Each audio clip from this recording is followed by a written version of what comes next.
Su invitación a esta su sede. Me gustaría un poco para entrar en contexto, aterrizar, saber, por favor, si pueden levantar la mano quienes están vinculados a Ecopetrol de alguna forma de los presentes.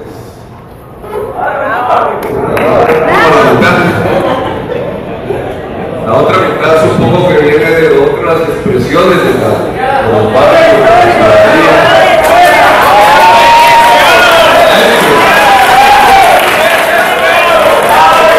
Entonces, digamos, respetando la conveniencia que hay de algunas personas de la empresa Ecopetrol, me gustaría referirme un tanto a ello y además adicionalmente referirme a lo que podría ser un programa progresista para el Caribe e invitarlos a construir ese programa.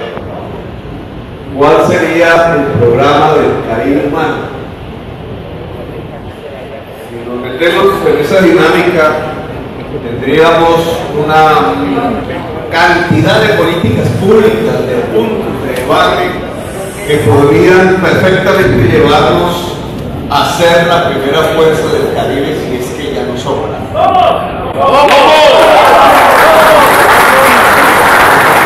Así que iniciemos un tanto con el tema del Ecopetrol y quiero que sea un tema de discusión dentro de las bases de trabajadores y trabajadoras y al interior de sus organizaciones, incluida el sindicato, un sindicato obrera, en su diversidad de tendencias políticas. Me parece pertinente que se inicie esa discusión. ¿Cuál es la discusión que creo hay que plantear? Más allá de los egos de peticiones alrededor del tema salarial, de la estabilidad, etcétera, ustedes saben más que yo de eso, sino desde una perspectiva política, previendo el contexto mundial en que se desarrolla la industria del petróleo y del carbón.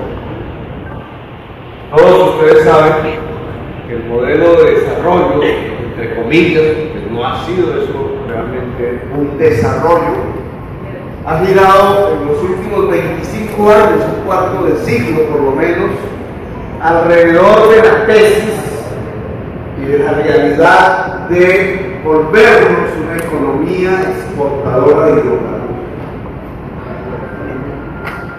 Hace una amor exportación de un modelo propio del siglo XX, de la migración, ustedes nacieron en ese mundo. La economía colombiana era básicamente una economía articulada al mundo a partir del café, a partir de una economía cafetera que era relativamente democrática desde el punto de vista de la tenencia de la tierra, de aquellos puntos que cultivaban el café.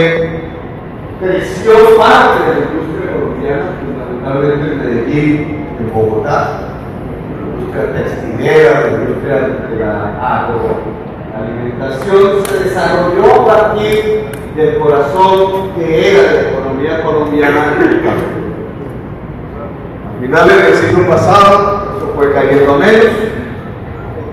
En Medellín, propiamente, la caída de la economía cafetera y de la industrialización al estilo del siglo XX trajo una enorme crisis. La mafia, el narcotráfico, la muerte, se convirtió en una de las ciudades más violentas del mundo. Pero poco a poco, la élite colombiana, la oligarquía colombiana, sustituyó eso que podríamos llamar la economía cafetera por la economía petrolera.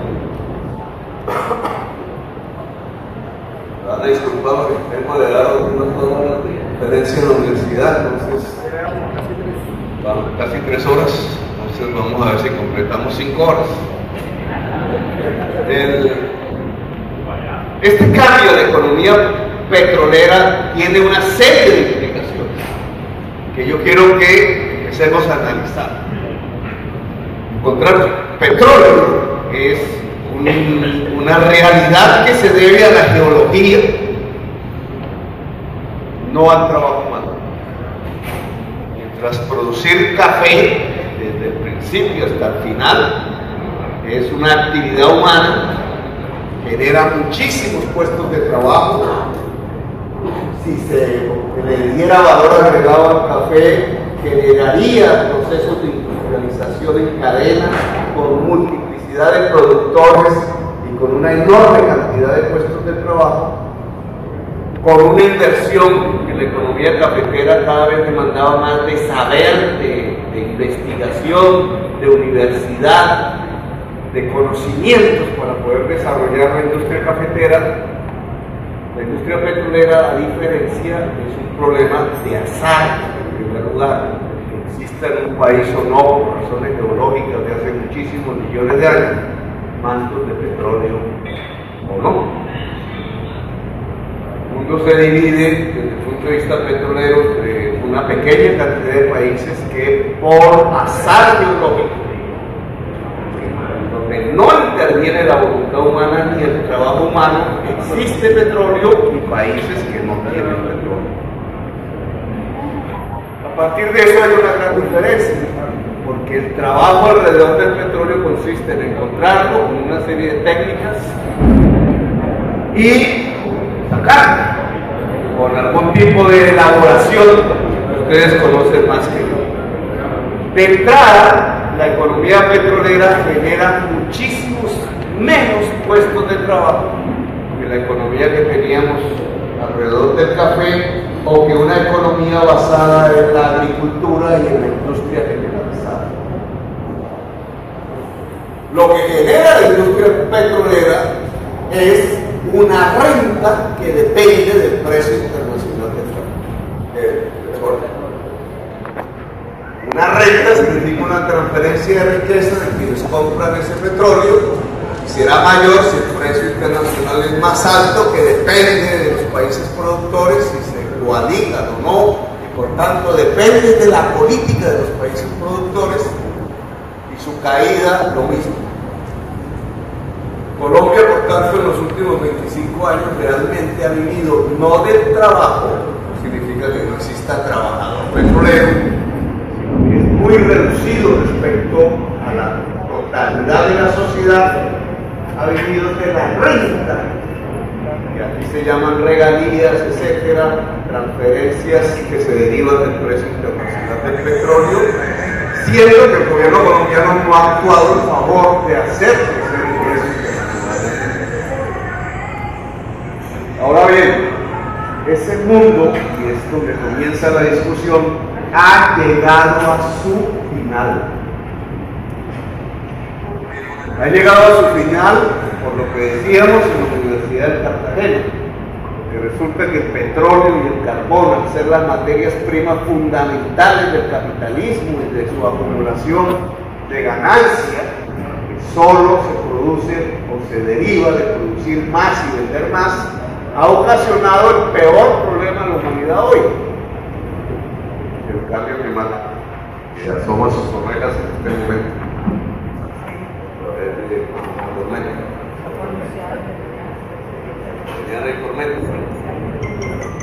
Estos cambios del clima cada vez mayores y más drásticos, y no vamos a repetir la conferencia de hace un momento, se deben al uso del petróleo. A través de tecnologías, maquinarias y fundamentalmente del proceso social de acumulación de capital, del capitalismo y de la ampliación del mercado a escala mundial y a todos los rincones de la existencia humana, que es lo que llamamos neoliberalismo, la cantidad de petróleo consumido y de carbón es mayor que nunca, y su transformación produce como residuos unos gases, que siendo el CO2, el metano y otros gases, acumulan calor, elevan la temperatura promedio del planeta y desencadena una catástrofe climática que, si se mantienen los ritmos de crecimiento que llevan, puede acabar con las especies animales en el mar y la especie humana. Es decir, Estamos ante una dinámica en donde ya la contradicción fundamental del mundo, y va a atravesar toda la política mundial, es entre el capital, el mercado y la vida. Eso lleva, sin entrar a mayores complejidades sobre qué tipo de sociedad viene, si seremos capaces de sobrepasar el problema, etc., a una reducción de los consumos de petróleo y de carbón de manera drástica en todo el mundo. Esa es la realidad del mundo. Si la humanidad no reduce drásticamente el consumo de petróleo y carbón, muere. Por tanto, ustedes lo que ya empiezan a observar son diversos procesos y políticas públicas en diversas partes del mundo tratando de reducir el consumo de petróleo y de carbón. La transformación tecnológica, aparatos de locomoción, del carro de gasolina al carro eléctrico, del bus al tranvía, de la utilización intensiva del metro, de cambios tecnológicos que buscan a veces de manera desesperada y sin saber aún si los ritmos serán suficientes para salvar la vida del planeta, una reducción rápida de la utilización del petróleo y del carbón. Y eso pues tiene entonces unas consecuencias y algo que debatir dentro de los trabajadores y las trabajadoras del petróleo. Porque, dado ese contexto, hace 3 días apareció una nueva noticia, que no sé si ha tenido un análisis generalizado, que es una decisión de Trump. Trump decide vender en un porcentaje del 8% anual las reservas que tenía Estados Unidos en petróleo. No son las reservas como conocemos nosotros, que es la cantidad que creemos que existe de petróleo en el subsuelo descubierto. Se hace un análisis de cuánto es millones de barriles y le llamamos a esas reservas. No, los Estados Unidos llaman reservas es a una política que ellos incentivaron a partir de la gran crisis petrolera de 1973-75, que cerró el petróleo que provenía del Medio Oriente. Tenían que hacer colas para comprar gasolina, etc. Entonces los gringos decidieron crear un almacenaje de petróleo extraído que año tras año un porcentaje se iba acumulando pensando en que iba a venir otra época como la que tuvieron. Y hoy ya mantienen creo que 700 millones de barriles guardados. Eso iba en crecimiento, pero en la medida en que utilizaron una serie de técnicas nuevas, muy depredadoras e intensivas de agua, como el fracking, y una serie de otro tipo de tecnologías, prácticamente la economía de los Estados Unidos se ha vuelto autosostenible, desde el punto de vista de la cantidad de petróleo que consume y produce. Y entonces Trump decidió pasar al Congreso un proyecto de vender a un ritmo del 8% anual las reservas que habían acumulado. Al hacer eso, el precio del petróleo se cae, más de lo que ya se ha caído. No me pregunten qué va a pasar en Venezuela, o qué va a pasar allá en el Medio Oriente, que está peor que Venezuela, sino qué va a pasar en Colombia.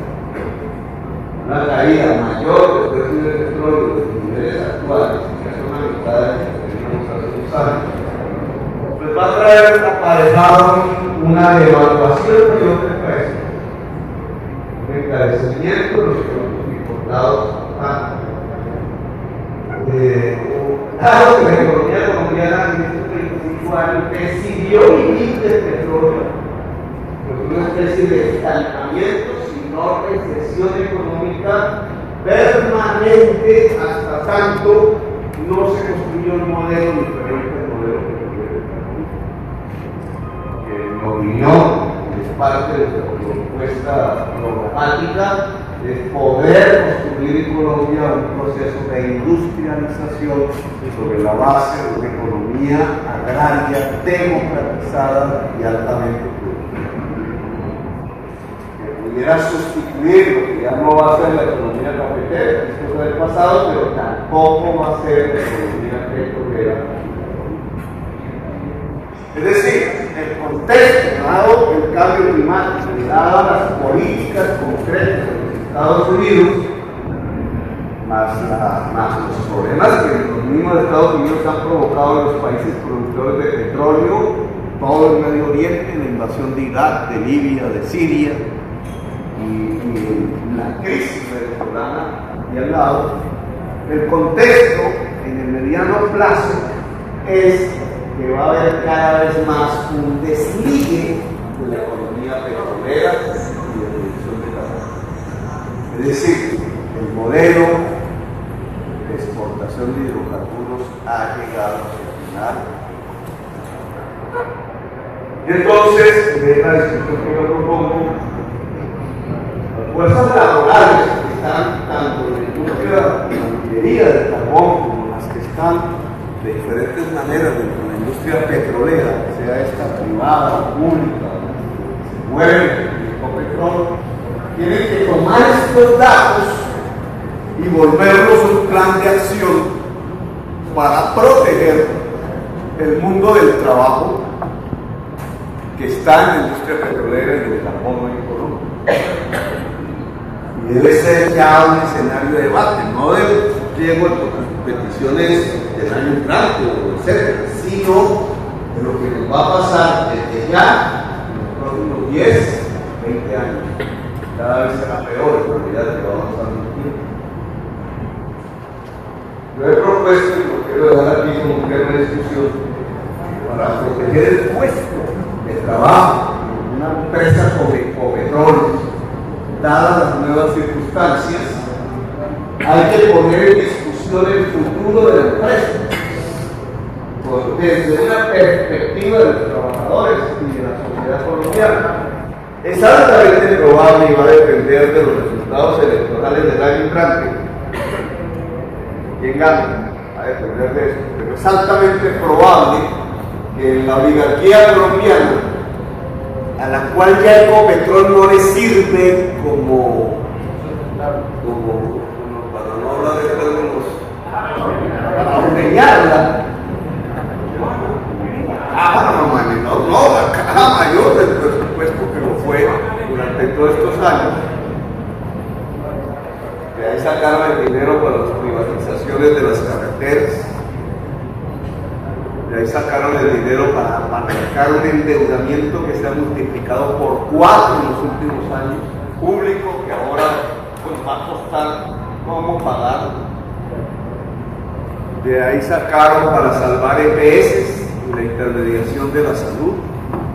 De ahí sacaron de todo para los negocios privados y de privatización de la economía colombiana y del Estado, menos para hacer universidades. No se conoce una sola universidad que se haya financiado con recursos del petróleo, cuando era lo más clave y lo más importante.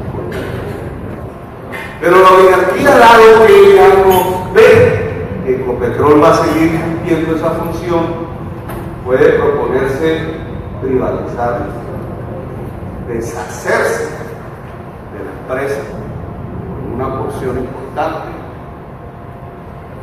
puede marchitarla, es decir, acabar de ordenarla en inversiones que ya ustedes lo saben que lo que cubren realmente es un robo, no una realidad de inversión. Y hay que tener una propuesta que nazca del ser de los trabajadores y de los trabajadores. Una reconversión de Ecopetrol, de tal manera que se garantice su desarrollo futuro, incluso desligándola paulatinamente del petróleo, pero manteniendo la fuerza de trabajo que tiene y su importancia dentro de la sociedad colombiana. Y una de las perspectivas que hemos observado, y aquí voy pasando al tema un poco más amplio, menos focal, digamos, es la posibilidad de que Ecopetrol cada vez más paulatinamente pero rápidamente, usando aún su potencial financiero actual, que es importante pero que va a debilitarse hacia adelante, pueda ser una generadora de energía eléctrica limpia. Cuando hablo de generación de energía eléctrica limpia, me refiero a poder ser una empresa que pueda construir los acumulados de saber y la experiencia alrededor de una energía que es básica si queremos salvar la vida dentro del planeta, que es la energía solar. La energía solar sería la energía más barata en el Caribe colombiano. Aquí ya ustedes pueden confrontar un tanto con Electricaribe. Otro tema que es diferente, pero quiero enfatizar. Si Ecopetrol empezara a acumular saber, experiencia y a desarrollar con su fuerza financiera actual proyectos de generación en gran escala de energía solar, que significa grandes campos de paneles solares que tienen un saber específico, se podría desarrollar en todo el Caribe colombiano, en cada municipio, incluso en cada hogar campesino, para no hablar de las ciudades, un proceso de generación democrática de energía. En lugar de tener una familia caribeña dependiendo del Electricaribe y de sus tarifas y de su mala calidad de servicio, etcétera, tema que ustedes conocen, que fue usada por una empresa española para extraer rentas hacia afuera, podríamos tener en manos de Ecopetrol un modelo de producción de energía limpia, democrática, en la medida en que cualquier hogar podría producir energía eléctrica, de tal manera que se convirtiera en el lanzamiento de esta empresa en toda la zona norte del planeta como la gran generadora de energía solar.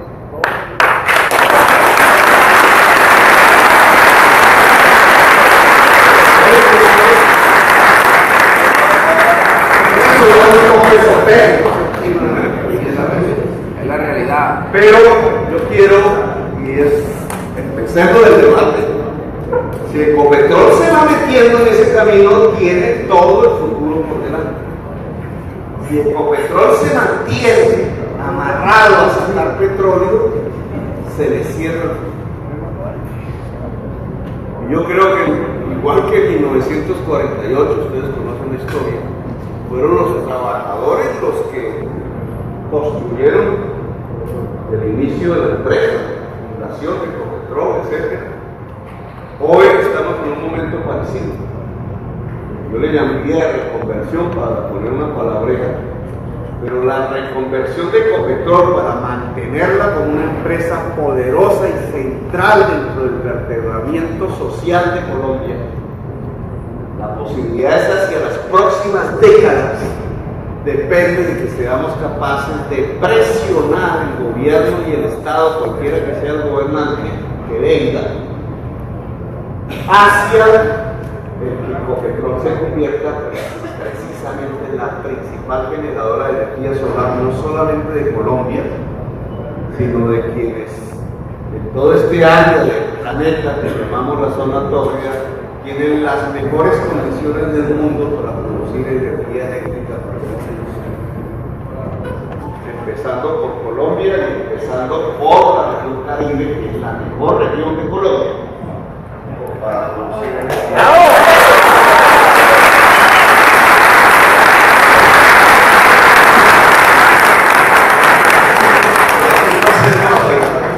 La parte, lo cual significa que tenemos que mirar el Caribe como región de una manera diferente a la que lo estamos mirando. El Caribe hoy es una región de inmensa desigualdad social, toda Colombia es un problema colombiano, de tierras improductivas, podrían ser muy productivas en manos de muy poquita gente, poquita gente que en su mayor parte construyó esa tenencia sobre la tierra a partir del uso de la violencia y drenaje hidráulico, produciendo un desplazamiento masivo que es la que rodea todas las ciudades caribeñas. Entonces tenemos un recurso que pudiera ser productivo, completamente improductivo, la tierra, un manejo absolutamente deficiente del agua.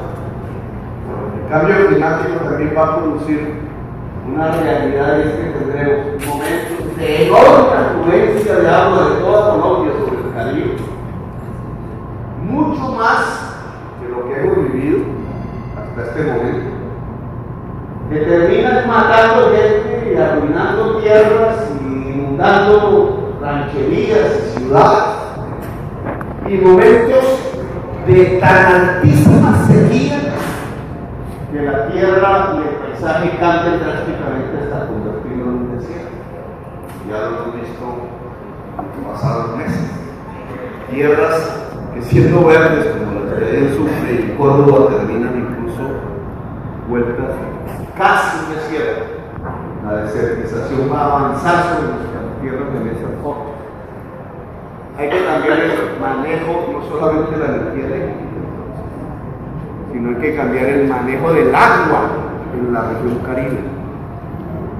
Las empresas que hoy conocemos como empresas, como acueductos, empresas de acueducto y alcantarillado, la mayoría privadas, no sirven para regular el agua en tiempos de cambio climático como se necesita para mantener una producción y una vida en el territorio de la región Caribe. Sirven para hacer negocios, ya lo vemos en Barranquilla. El alcalde Chá, aplaudido por el pueblo barranquillero, en la conciliación del 2011 entró pidiendo 400.000 millones a la AAA, porque los estudios de una década demandaban que no les habían pagado las regalías, que habían hecho mal las cuentas de los subsidios a los estratos pobres, etcétera. Eso sumaba 400.000 millones y terminó la conciliación pagando, no suena, terminó la conciliación pagando, en vez de cobrar 400.000 millones, terminó pagando 30.000 millones de la AAA. Hoy sabemos que la AAA era uno de los grandes huecos de corrupción de Colombia. Pero muestra el caso de la AAA Barranquilla, que se extiende a Santa Marta y más para la Florida, el gran fracaso institucional del manejo del agua en el Caribe, por no hablar de Colombia. Y si no se regula el agua, no vamos a tener desarrollo y vida próspera y digna del Caribe colombiano. Por tanto, la transformación no es solamente sobre la energía, como la hemos propuesto, sino es sobre la gestión del agua, de tal manera que en los grandes periodos de lluvia pudiéramos almacenarla para poder irrigar, para producir alimentos en los grandes periodos de sequía cada año. Esa regulación diferente del agua hoy nos arroja también a la necesidad de un cambio en la tenencia de la tierra en el Caribe, de los narco-megaterratenientes que tienen la tierra, incluido el señor Álvaro Uribe Vélez.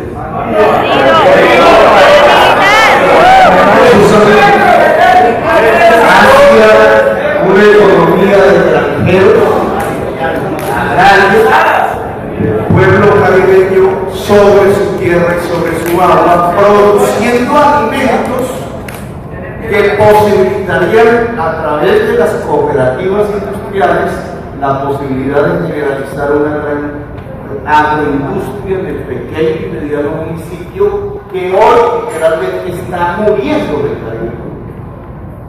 Sus encadenamientos industriales en las grandes ciudades. Una perspectiva así de cambio del modelo, de estructuras económicas y sociales que permitiría muchísimos puestos de trabajo, una distribución de la riqueza mayor, un renacimiento del pequeño y mediano municipio, y una posibilidad de prosperidad de la región Caribe que dejaría de mirar a Bogotá como el irradiador posible de la prosperidad y podría pasar a mirar el mar, el océano y el más allá del océano como su posibilidad real, permitiría una región muchísimo más democrática, más justa, con participación más genuina de su sociedad, con una distribución de la riqueza mayor de la que hoy tiene. Son los elementos de un programa progresista para la región Caribe, pero que yo quiero que sean discutidos como cuota inicial del programa del Caribe humano a partir de llevar esta discusión a cada rincón, ciudad, municipio y capital de la región Caribe de Colombia. En una perspectiva, el construir un movimiento popular muy juvenil que sea capaz de ganar las elecciones presidenciales a Germán Vargas Lleras.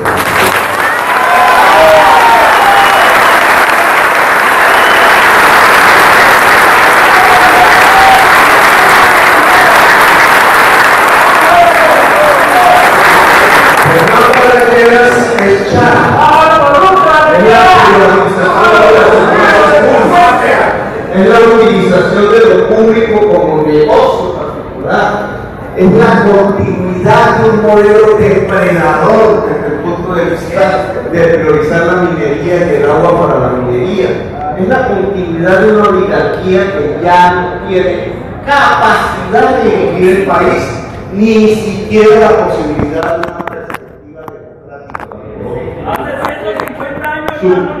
Su principal base ya no es Bogotá, como era antes.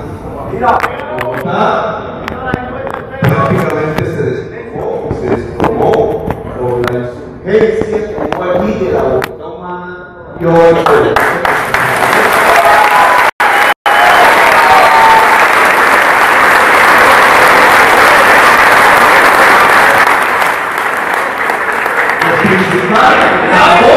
tiene este tipo de candidatura oligárquica que es Germán Vargas Lleras, está en el Caribe a partir de la gran coalición de clientelas, muchísimas de ellas vinculadas a la Ellos esperan, precisamente por eso, comprar los votos suficientes de los estratos más pobres de la población para lograr la victoria de Germán Vargas Lleras en el año 2018. Por tanto, dependiendo del corazón del sector popular, me refiero al estrato único en las ciudades y en el campo del Caribe, dependiendo de qué pesa más, si el dinero, el billete que le van a proponer para votar o una opción donde pueda haber la construcción digna de su vida para su familia y su futuro. Si logra ver eso, si se le logra comunicar a ese habitante y a ese hogar de los barrios más pobres de la ciudad de Cartagena y de las ciudades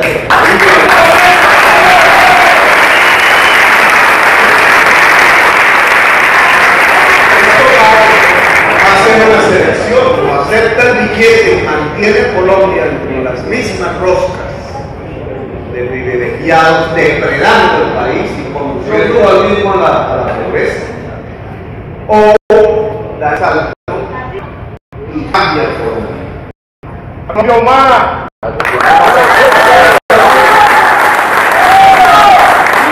Yo le pediría al sindicato, si logra unificarse, porque esto tiene sus memorias y las veremos de las preguntas, porque hay una gran dispersión.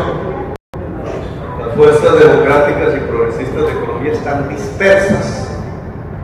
Pareciera que el esfuerzo de aglutinamiento se diera más en la perspectiva de ver cómo se derrota a Petro que de ver cómo se derrota a Vargas Lleras. Entonces ustedes ven candidatos de izquierda o de centro proponiendo aglutinamientos sin Petro. Y lo dicen así. Sí, lo juntamos estos, pero sin Petro. La intención de eso, ¿cuál es? Debilitar a Petro, pero el efecto real que podría suceder no es que Petro se debilite, sino que terminan fortaleciendo finalmente a la sociedad.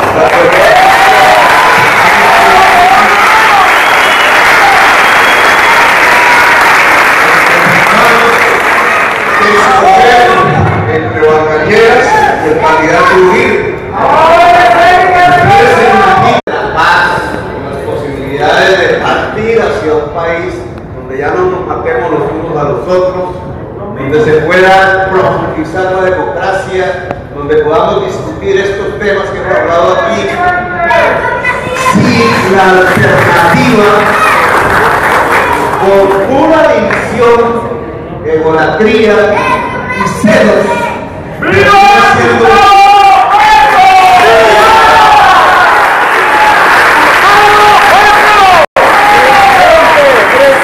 termina siendo que se tenga que escoger entre Germán Barranqueras y Uribe. Nosotros no queremos eso. Hay que incentivar a fuerzas políticas diferentes que tienen la izquierda, que tiene el progresismo, que tiene el campo más democrático del país, hacia un aglutinamiento alrededor de un programa democrático. ¿Quién será el candidato? Lo que diga la gente en una consulta, pero sin cerrarla. El punto de acuerdo debe ser un programa democrático. Hay que cambiar la ley 100, señores.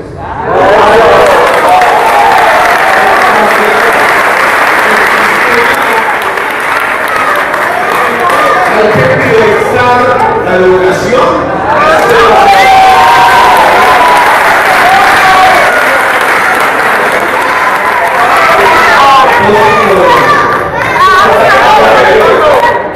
Ustedes saben perfectamente que la Constitución decía que los ingresos para la educación tenían que crecer más que proporcionalmente que los ingresos corrientes de la nación.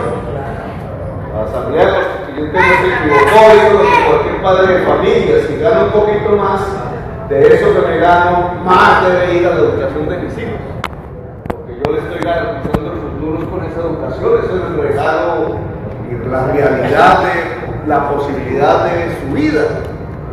El país debería actuar así, digamos, cada vez más debería haber más, si hay más dinero, más debería ir a la educación de las generaciones que nos van a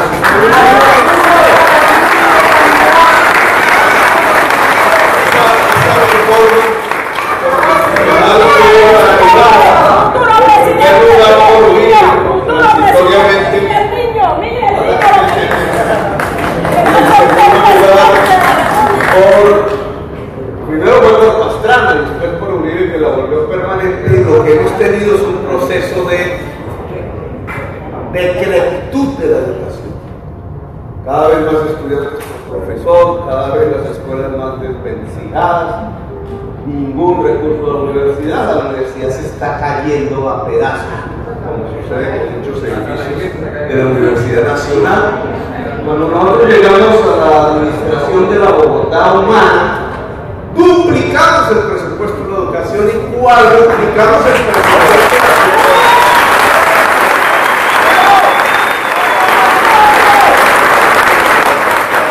Nosotros no íbamos a tener órdenes de los alumnos de 0, de 1 año, de 2 años que trabajan en los jardines, en los escolares de 4 y 5, ni siquiera de los muchachos de 10, 11, de 14 años en los colegios públicos, pero sabíamos que si no se hacía ese aporte, ese cambio de actitud hacia la educación, la sociedad colombiana no va a cambiar.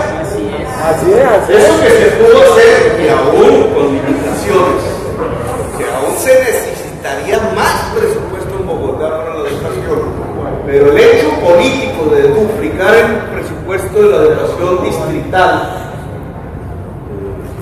y cuadruplicar el de la cultura era un mensaje político para el país, no solamente para la generación joven de Bogotá, en el sentido de que el país tiene que asumir esa misma responsabilidad y lograr a través de sus presupuestos nacionales un salto fundamental en en la financiación de la educación pública de Colombia en todos sus niveles, que implique incluso la posibilidad que la educación superior se vuelva un derecho para todas las personas.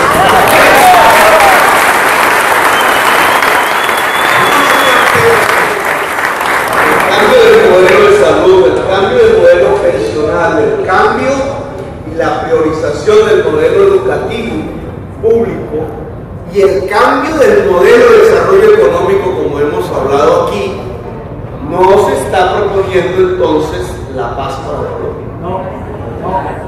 Y si estos puntos no son los ejes de un gran acuerdo político de las fuerzas progresistas y democráticas, entonces, ¿qué es lo que nos divide o qué es lo que nos une? Nos divide el ego y el ser. Entonces, porque Petro aparece en las encuestas bien, yo no hago las encuestas, entonces a ver cómo se le jala el pantalón, a ver si se lo tumba, para que todos quedemos igual, pero abajo. ¿Cómo construimos realmente el esfuerzo de un acuerdo programático en estos temas? Y de un aglutinamiento alrededor de ese programa de la democracia en Colombia para ponernos como objetivo pasar la segunda vuelta presidencial y de tú a tú y de cara a cara dirimir por primera vez el poder en Colombia.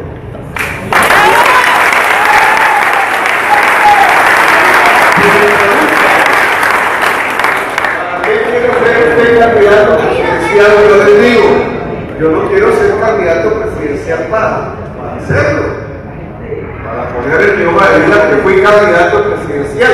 Yo ya fui candidato presidencial. Algunos de ustedes tienen la foto de ahí, el amarillito, aquí en Plan de Leso. Yo quiero repetir eso. Si vamos a hacer una campaña presidencial es para intentar ganar.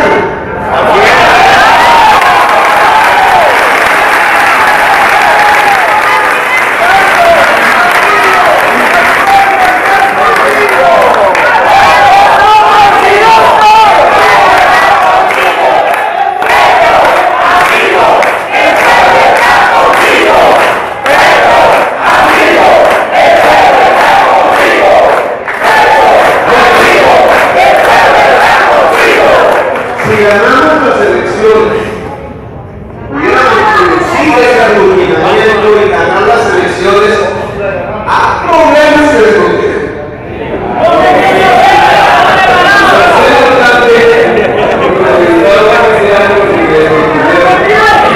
¿Cómo será si entramos en la tarea de cambiar los ejes fundamentales que han llevado a la guerra y a la violencia en Colombia por ejes que permitan la democracia y la convivencia? Ser proceso de movilización social y de construcción democrática que podría cambiar la historia de Colombia como que podría llevar a su cementerio. Así es. Vale la pena asumir ese riesgo siempre y cuando nos pongamos de acuerdo que de lo que se trata es de ganar.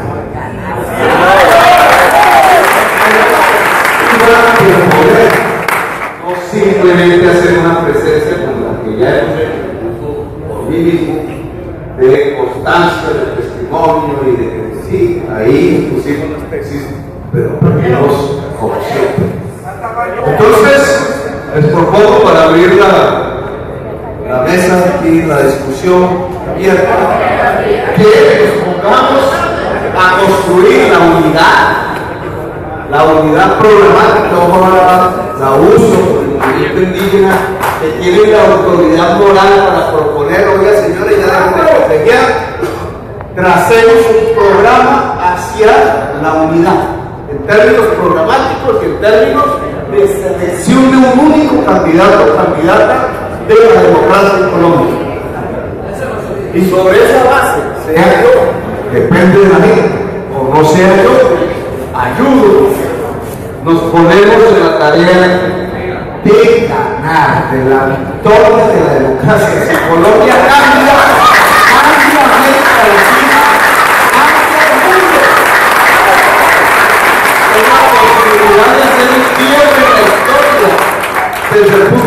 respuesta popular y democrática. Una aventura de esas, entre comillas, una audacia de esas, un sueño de esos, que pareciera imposible, a mí sí me gustaría meterme de lleno en eso, arriesgar, dar los saltos y tomar las decisiones que hay que tomar, llevando realmente a la perspectiva de cambio en la sociedad colombiana. Gracias, hermanos.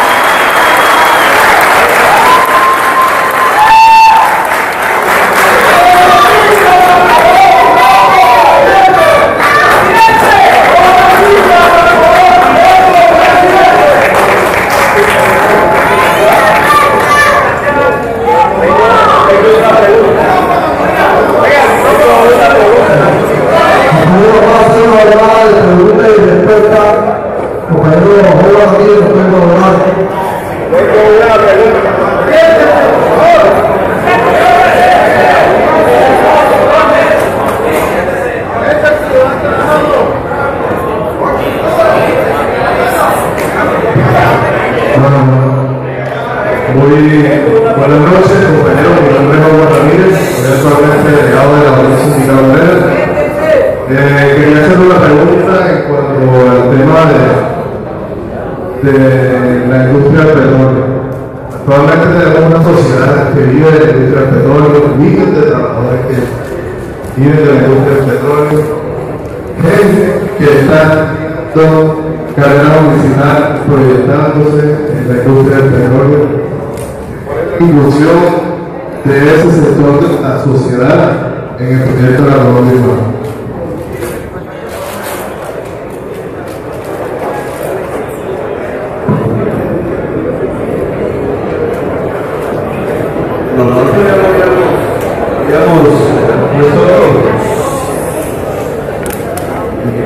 Desde ya, no a partir de las decisiones, sino desde ya.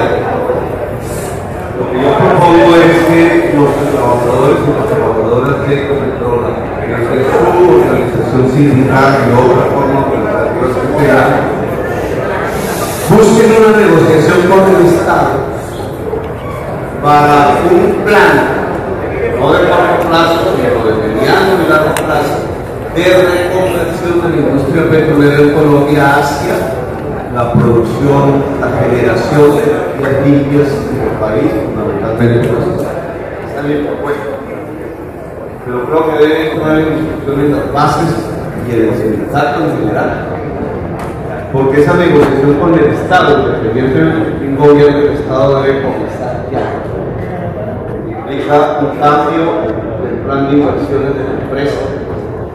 Implica un plan de inversiones que tiene que ver con proyectos pilotos que ya deberían estar empezando a desarrollar para probar los números didácticos que puede mantener la fuerza laboral en condiciones de tipo salarial, etcétera, en una nueva perspectiva que puede ir creciendo paulatinamente en la medida en que se vaya evitando la exportación de petróleo o incluso la producción de petróleo en Colombia, que es esta generadora de energía solar. Por lo menos un primer proyecto piloto para que tanto la gerencia como los trabajadores empiecen a sacar los números. El primer proyecto piloto debería estar en el Caribe colombiano. Hay que jugar la nueva pero ya debería sacarse un proyecto piloto de Ecopetrol, de una gran generadora de energía solar en algún punto del Caribe colombiano. Y a partir de ahí, sacar los números de costo, ingresos, etcétera, que permitan extrapolar entonces una actividad más amplia de Ecopetrol en este ramo, tanto dentro del país como fuera de Colombia. Habría que ir a la Guyana, habría que ir a Brasil, habría que ir a Ecuador y Perú, habría que ir a Centroamérica, México, etcétera. Pero es una negociación que debe hacerse ya. Esa es, digamos, mi propuesta hacia el sector de la Colombia. ¿Cuántas? ¿Por su lado?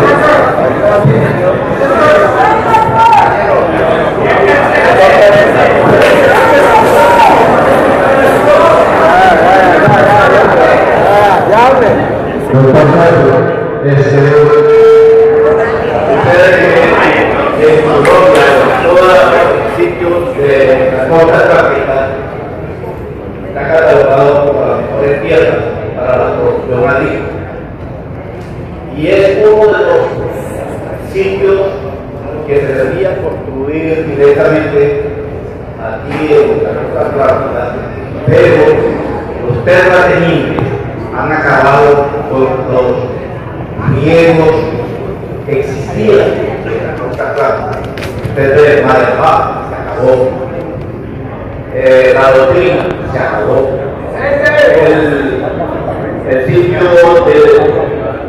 de Barranquilla, Atlántico, lo que era el Retelón, todo eso se acabaron. Ya no existen las empresas grandiosísimas que existían para todo el campesinado, sembrando tomate, yuca, de todas esas frutas. ¿Qué haría usted por ese campesinado que necesita que se rehace otra vez? Eso que siga constantemente en todo el Caribe. Digamos, a base de un Caribe humano, tierra, gestión del agua, energía solar, ferrocarril, poder constituyente, lo cual es informática, es decir, capacidad de decisión de las ciudadanías del territorio, lo que yo llamo el poder constituyente territorial. Vuelvo a repetir: tierra, gestión del agua, energía solar, ferrocarril y poder constituyente. Si uno muestra estos 5 grandes ejes, implican 5 grandes cambios, usted tendría un Caribe productivo, exportador de agroindustria en el Caribe latinoamericano. Una realidad completamente diferente de lo que soy, en el sentido de que sería muchísimo más digna, con más calidad de vida y más democrática. Usted se refiere a la tierra. Y efectivamente, lo que hemos visto en el Caribe es un pueblo campesino de origen griego, somos descendientes de los griegos todos. Parte de ese campesinado terminó por razones económicas saliendo a Venezuela. Un gran éxodo en décadas pasadas.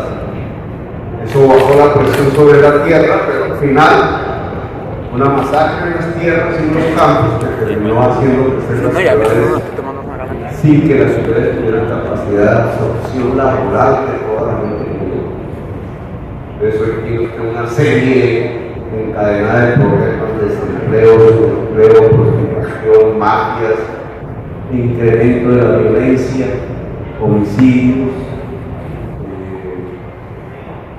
Y finalmente un estado donde la mayor parte de la gente realmente no está viviendo.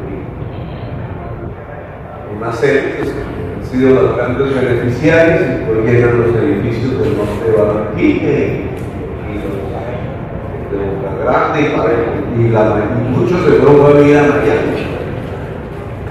Saben poco de sus dineros, muchos ahí.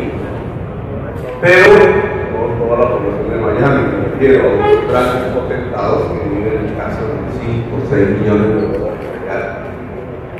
Y ahí ese es el estado en que quedó el Caribe. Y en virtud de que el modelo de desarrollo colombiano ha sido el de la minería, de la exportación de hidrocarburos, un decaimiento de las industrias, los sectores productivos, entre esos varias formas productivas del Estado, que han sido reemplazadas por el potrero o por las grandes plantaciones de palma africana, que son profundamente destructoras. Traen una serie de consecuencias diferentes. La palma africana es como sacar petróleo. Pero digamos, el cambio, uno cómo podría empezar, porque una cosa es decir en un discurso, pero eso cómo se produce en la práctica.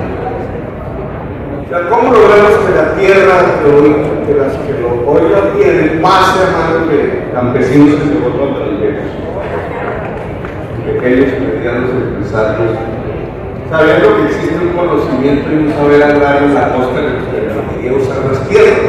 Ustedes de Venezuela diciendo usar la tierra no había agricultura. No, que otro colombiano se permitió, porque en general no puede regalar los tractores. Ahora hay problemas de hambre, pero fue porque esa sociedad ya no conocía las labores del campo, se había olvidado completamente de la tradición agraria. Pero en el Caribe aún mantenemos esa tradición, luego sería más fácil lograr que la tierra se volviese productiva en el Caribe. Pero ¿cómo pasamos esa tierra de las manos de quien hoy las tiene hacia el granjero productivo? La propuesta que yo he hecho es comprarlos a través de bonos del Estado. Bonos del Estado, es decir, títulos de deuda pública. Que endeudarnos para cambiar el título de deuda pública por tierra y entregar esa tierra del Estado en términos de arriendo propiedad a quien quiere la productiva.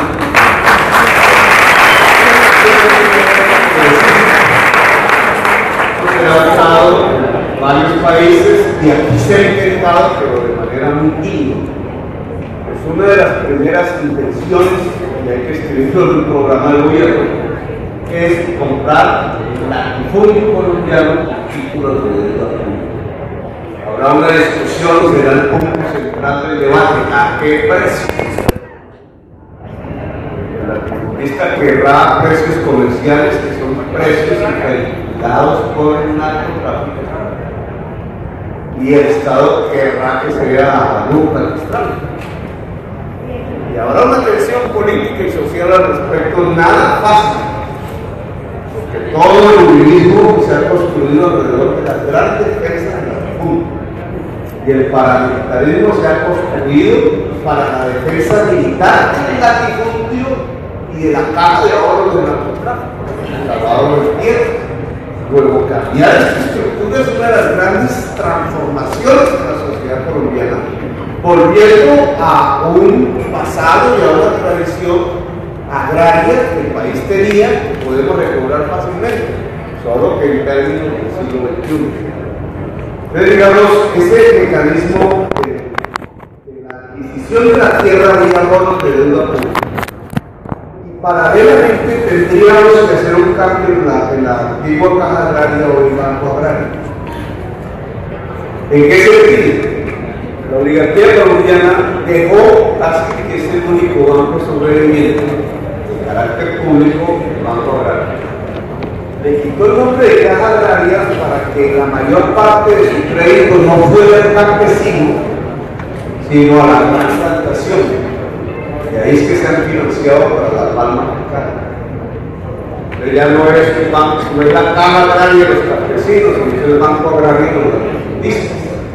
Pero aún así le quitó lo fundamental, que es por poder captar el dinero del crédito de donde viene, del ahorro. Las grandes masas de ahorro en Colombia están en las grandes ciudades. Si el Banco Agrario no tiene la capacidad, le quita la posibilidad tecnológica, de infraestructura, de captar ahorro en las grandes ciudades, entonces lleva un escaso recurso de crédito acá, que además chupas el latifundista, el campesino queda con la ciudad.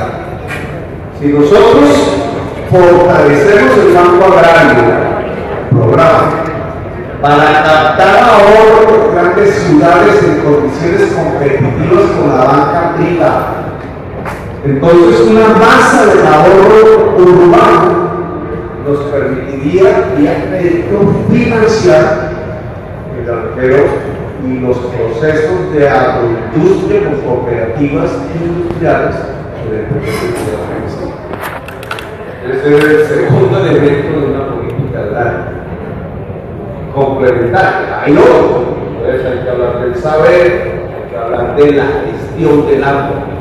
Tierras y gestión del agua no sirve para es empobrecer a los campesinos que le entregan tierra, no se les entrega crédito ni agua, se está empobreciendo al campesino. Desde la práctica de reforma agraria en distritos, incluso como lo que usted mencionó, que se llama la doctrina de la tierra, ¿cierto? Donde se enfoca el río Sinú. Pero, digamos, estas serían políticas concretas que nos permitirían volver realidad progresivamente un modelo del cariño humano que estamos por nuestra población. Recuerde que anteriormente existían en Atlántico 3 empresas grandiosísimas que le compraban a los pequeños agricultores todo el producto que tenían ellos en sus parcelas, que era el tomate, la empresa del monte, la empresa la guayaba que la compraba la empresa de Frutti o otras empresas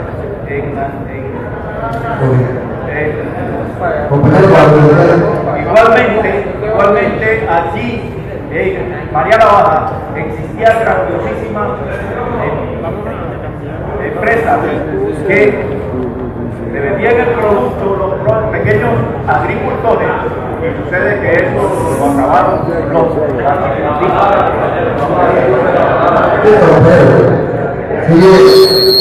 Siguiente pregunta, espero que no. Mire, primero pues, darle un saludo a toda su comitiva. Hoy el país no es un país diferente. Hay un proceso de paz que está en peligro. Un proceso de paz donde ayer matan dirigentes sociales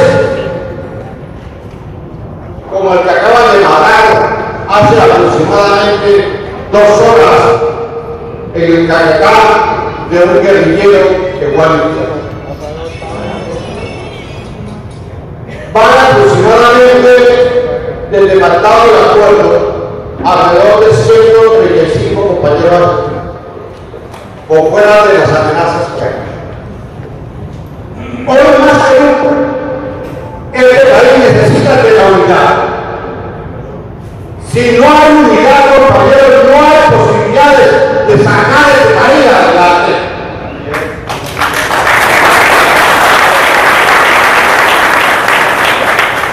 Y creo que los planteamientos que está haciendo el Estado, si bien no es culpable, pero tener un acuerdo de unidad necesariamente debe estar todas las fuerzas políticas, incluyendo a la masa.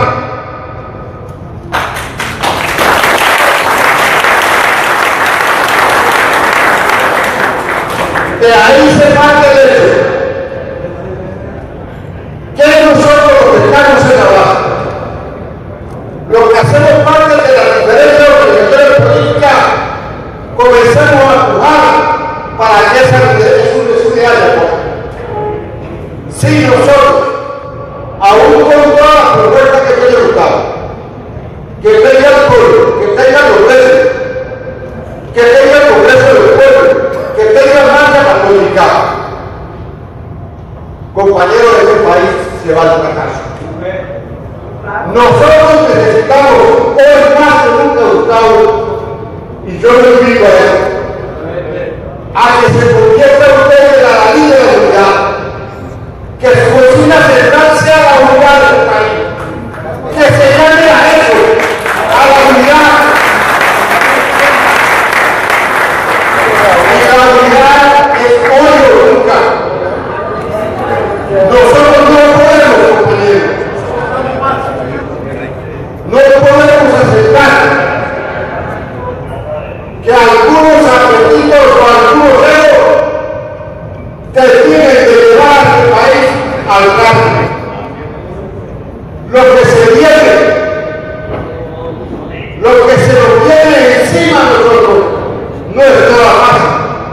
viene el post-conflicto.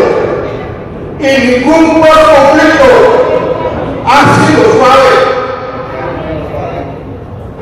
La prueba está en cómo las autodefensas hoy se están tomando en Bogotá. En cómo las autodefensas tienen presencia en Cartagena. O cómo los compañeros de alguna u otra manera al país lo quieren, y esto tiene que ser claro, quieren que este proceso de paz fracase. Nosotros no estamos apostando a que este proceso de paz fracase. Estamos por la salida negociada del conflicto, tanto de la ley como de la paz.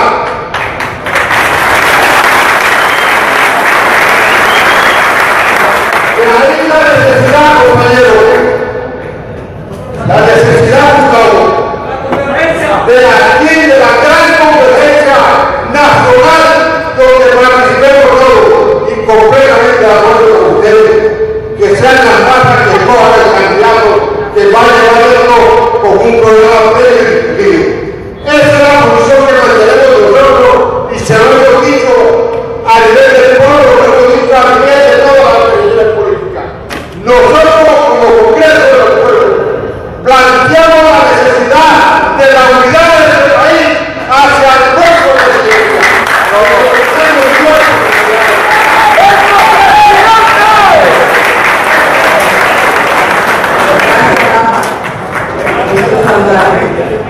Buenas noches, amigos y amigas. Hemos tenido un día muy rico de experiencias en cuanto a compartir ideas alrededor de, primero todo lo que implica entender qué es el cambio climático y su impacto sobre el territorio. Y la agenda ha estado bastante extensa, ha sido muy importante la participación de todos y de todas. Aquí tenemos un grupo de personas que se anotaron para hacer preguntas. La sugerencia muy respetuosa que nosotros les hacemos a esta hora, salvo por las eventualidades que normalmente se presentan en el manejo de esta agenda, no pudimos empezar en el tiempo previsto, pero tenemos solamente 45 minutos para poder evaluar lo que nos hace falta. Lo que les pedimos muy respetuosamente a las personas que están aquí es que